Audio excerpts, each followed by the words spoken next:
Le Prince est un traité politique écrit en 1513 par Nicolas Machiavel, un penseur et diplomate florentin. L'ouvrage, dédié à Laurent de Médicis, est un guide pragmatique sur l'acquisition, l'exercice et la conservation du pouvoir. Contrairement au traité politique idéaliste de son époque, Machiavel adopte une approche réaliste et parfois cynique, mettant en avant l'efficacité plutôt que la morale. Ce livre marque la naissance de la Realpolitik, une approche politique pragmatique basée sur la réalité du pouvoir plutôt que sur des principes éthiques. 2. Résumé des idées principales. 1. La nature du pouvoir et du prince idéal. Un dirigeant, le prince, doit être astucieux et pragmatique, utilisant la ruse et la force si nécessaire. Il doit savoir s'adapter aux circonstances, et ne pas être prisonnier de principes moraux qui le rendraient vulnérable. 2. Faut-il être aimé ou craint? Il est préférable pour un prince d'être craint plutôt qu'aimé, mais il doit éviter d'être haï. La peur assure l'obéissance, alors que l'amour des sujets est instable et changeant. 3. L'art de la guerre et du contrôle. Un prince doit toujours être préparé à la guerre, car la force est souvent nécessaire pour maintenir son pouvoir. Il ne doit jamais dépendre d'armées étrangères ou de mercenaires, mais plutôt d'une armée fidèle et bien entraînée. 4.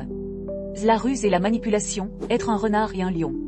Un dirigeant efficace doit combiner la ruse du renard, pour éviter les pièges et la force du lion pour s'imposer. Il doit savoir dissimuler ses véritables intentions, utiliser la tromperie et jouer sur les perceptions. 5. La stabilité du pouvoir. Un prince doit faire preuve de pragmatisme et de flexibilité. Il ne doit pas hésiter à user de la cruauté si elle est nécessaire, mais de manière rapide et contrôlée. Il doit veiller à satisfaire le peuple, car son soutien est essentiel pour éviter les révoltes.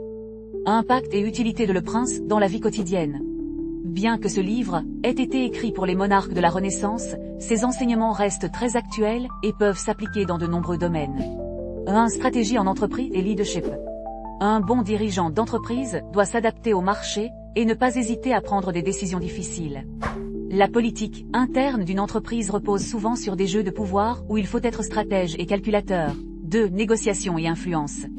Machiavel enseigne l'art de la persuasion et de la manipulation, utiles en affaires, en politique ou dans les relations personnelles. Il souligne l'importance de gérer son image et d'utiliser la perception à son avantage. 3. Développement personnel et gestion des conflits. Savoir quand être dur et quand être conciliant est une compétence clé dans la gestion des relations humaines. Le livre enseigne que la morale absolue peut être un frein dans un monde compétitif où l'intelligence et l'adaptabilité sont essentielles. Conclusion. Le Prince est un manuel intemporel sur le pouvoir, la stratégie et la gestion des rapports humains. Il propose une vision réaliste et parfois brutale du leadership, mais ses principes restent pertinents aujourd'hui pour ceux qui souhaitent comprendre et naviguer efficacement dans des environnements compétitifs, que ce soit en politique, en affaires ou dans la vie quotidienne. Si tu veux un livre qui t'aide à comprendre les dynamiques de pouvoir et comment les utiliser intelligemment, Le Prince est un incontournable.